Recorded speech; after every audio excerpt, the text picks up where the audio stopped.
So when I was an undergraduate here at Columbia College, I lived just across the courtyard my senior year in a dorm, and I used to watch the journalism students stand out in front of the building with their notepads and their cigarettes and talking about stories, and I was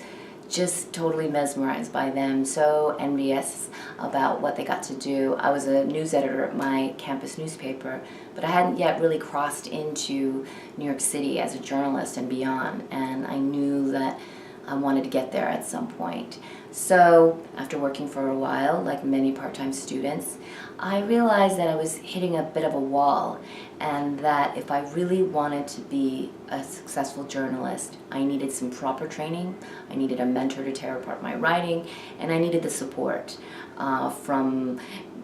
someone who could look at my resume, to someone who could teach me to, talk to hardened New Yorkers in the face, making eye contact on the subway or on the street to get them to tell me their stories. And I got all of that when I came into this program as a part-time student, and had the great fortune to hold on to my day job at the same time. And it was two of the most exciting years of my life. And I was always so grateful for the fact that the mentorship continued when I left my job at a foundation to get into a newsroom for real at the Miami Herald, and that I could call upon these mentors at any time to help me with pitching stories, covering stories, and writing them for a newsroom that was quickly turning into a 24-hour news organization. And they were always there for me every step of the way. So when I returned to New York City